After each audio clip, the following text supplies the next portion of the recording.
Welcome back to 60 Minutes. The tragic tackle which has left rising rugby league star Alex McKinnon with a broken neck and the prospect of never being able to walk again is a sobering reminder of just how unforgiving spinal injuries can be. John McLean knows it better than anyone. 25 years ago, he too was an up-and-coming footy player, but while on a training ride, a truck smashed into him, leaving John paralysed from the waist down. Life in a wheelchair hasn't held him back, but John has never given up hope of walking again. Now John's achieving things that are astounding the medical world. And as Georgie Gardner discovered, he is redefining what might be possible for people with spinal injuries. This is the John McLean we've known for the past 25 years.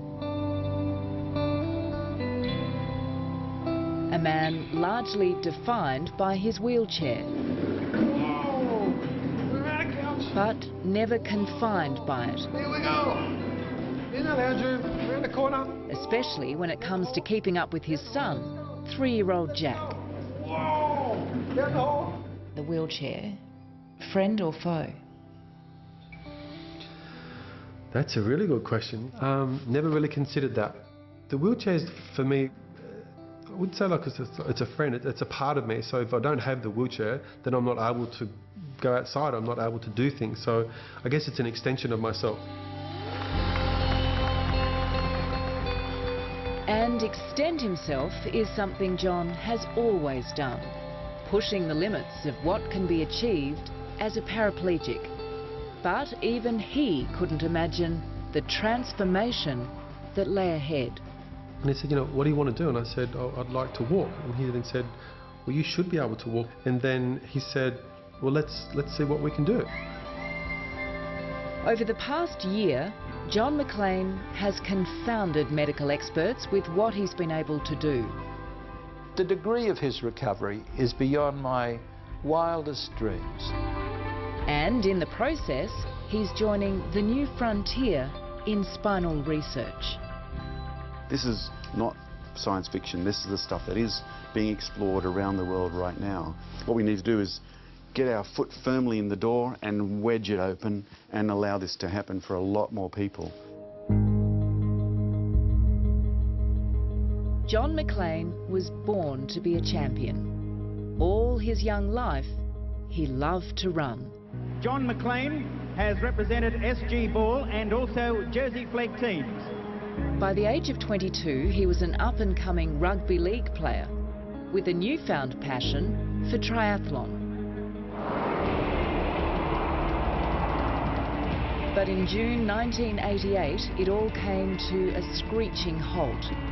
John was on a training ride along Sydney's M4 motorway when a truck smashed into him. I broke my back in 3 places. My pelvis in 4 places, right arm in 2 places, fractured sternum, broken ribs, punctured lungs.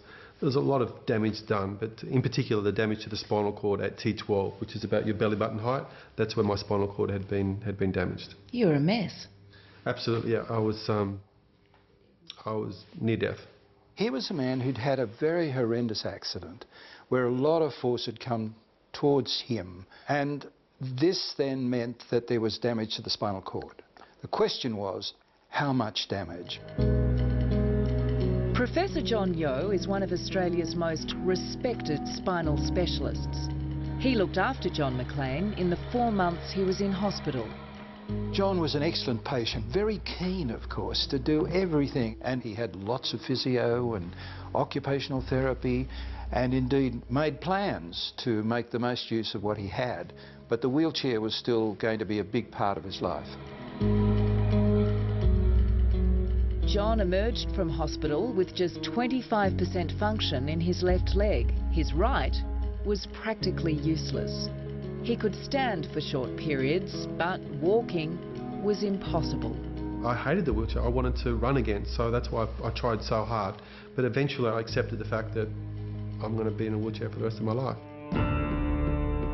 But not one to take life sitting down.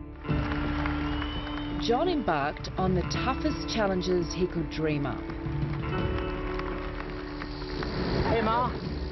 He was the first wheelchair athlete to complete the Hawaiian Ironman.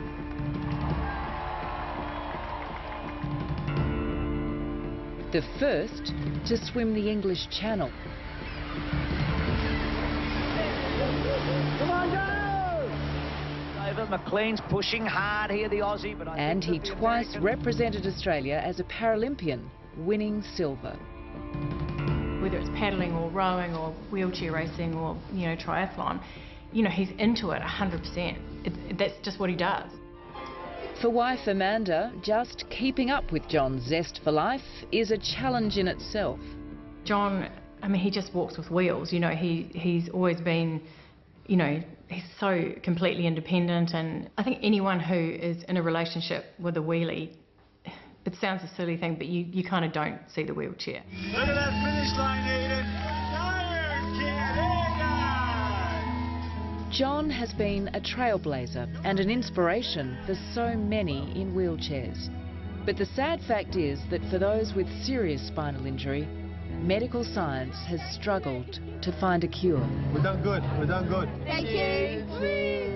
In Australia, 1 person a day has a spinal cord injury, and most of those people end up in the spinal cord ward being told that they're never going to walk again. They'll never have bowel function, they'll never have bladder function, they'll never have sexual function. They're going to have troubles controlling their body. So what we're trying to look at the moment. But new discoveries are offering new hope. Dr. Bryce Vissel is head of neurodegeneration research at the Garvan Institute. He says world-leading studies into how the nervous system can fix itself may revolutionise spinal treatment. I think this is the new evolving idea of what's called neural plasticity. The nervous system has tremendous capacity for its self-repair. How far are we in the pursuit? Are we just scratching the surface? All great science begins with the initial observations, and what we're seeing is that some people with partial spinal cord injury are showing possibility of recovery. The consequence of that is that we begin to look at people like John McLean and say, you've had a little bit of spinal cord function left, together with intensive exercise which stimulates the nerves below the injury, sends signals to the brain, we're able to, the nervous system is able to recover some of its function. What was your favourite animal at the zoo? Elephant. Elephant. In this new medical frontier, John makes for the perfect candidate. His spinal cord is still partly intact, and he has the drive and discipline of an elite athlete. But even super-motivated John McLean needed someone to convince him that after all these years, he just might walk again. It's a moment, right, to say to a person who's been in a wheelchair for 25 years, oh, I think you can walk, without that person thinking you're a crazy person. What was his reaction? Well, he sort of looked at me and he said, oh, well, I trust you. He said, so let's run with that. It's noisy there, mate, so you just got to let that noise get out of there. Sports coach and therapist Ken Ware set about building John's strength and coordination to make the most of any connections in John's spinal cord. All I want is that thought process. And, just as crucially, Ken worked on John's mind. Get a good picture in your mind of what you're trying to accomplish. Ken has this wonderful ability to make you feel relaxed and at ease and getting really clear on what it is that you want. So that's the goal, and it's about letting go of things that hold you back from that. And let go he did. He said if you want to learn to walk, you better start putting your foot down. Those first steps last May were tentative, but definite. And gradually, one step after the other, then things were happening which I couldn't explain. Can you remember what he said? So where to from here? That was the question. So where to from here, coach? So just pick that. Now, less than a year later, And just as chin up, chest out, shoulders back, and just walk straight to that mark. So keep your thoughts up high. this is a man who can walk again.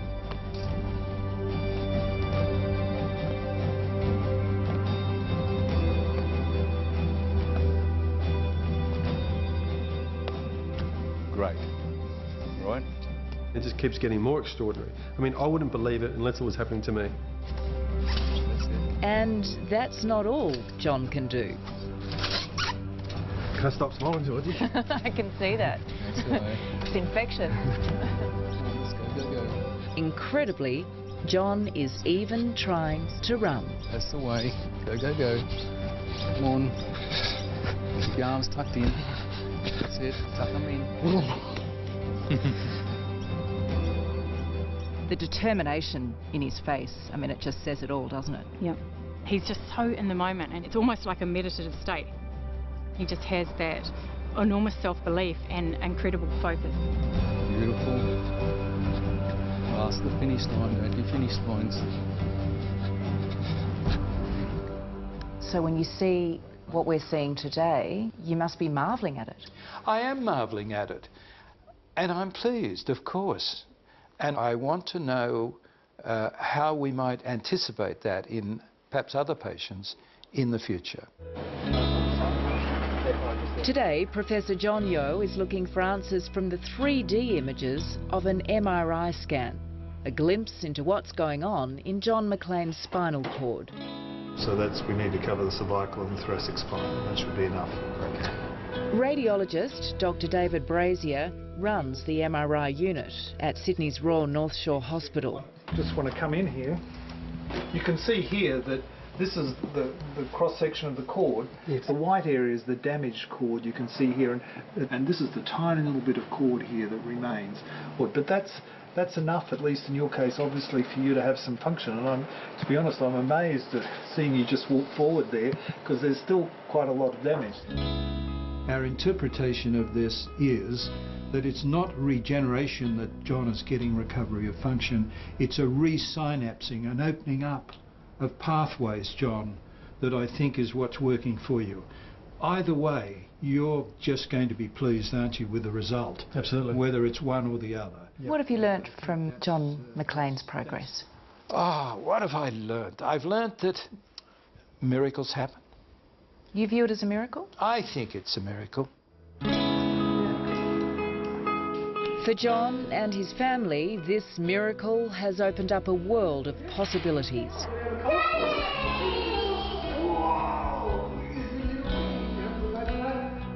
And often it's the simplest of pleasures that prove the most rewarding.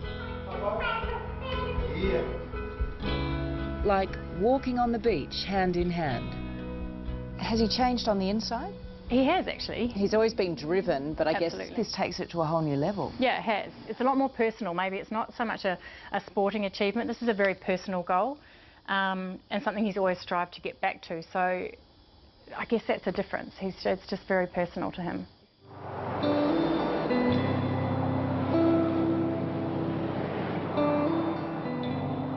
But there's one piece of unfinished business. Today, for the first time, John is walking back to the place where he became a paraplegic. I'm so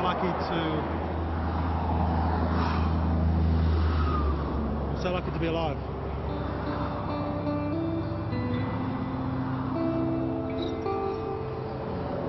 It's cathartic, absolutely, and confronting, but at the same time almost therapeutic, because you know I'm standing, right? I'm not sitting. I'm getting a chance to literally walk away. And you're in charge. Yeah, I'm running my race again. And go! John McLean is back on track. And true to form, he's setting new, ever more ambitious goals. Another triathlon, this time as an able-bodied athlete. Even by John McLean's standards, this just might be his greatest challenge yet. Oh. Well done. That's you running 100 metres. Yes, well, it's doing my best not to fall over some stage. I get the feeling that you're incredibly content with where you're at. Yeah, life's fantastic. I've got a beautiful wife, I've got an amazing little boy, and what more could you ask for? Well, you're up on your feet and you're walking. I am a walking Mayan. And we wish John the best of luck as he trains for the Nepean Triathlon to be held in October this year.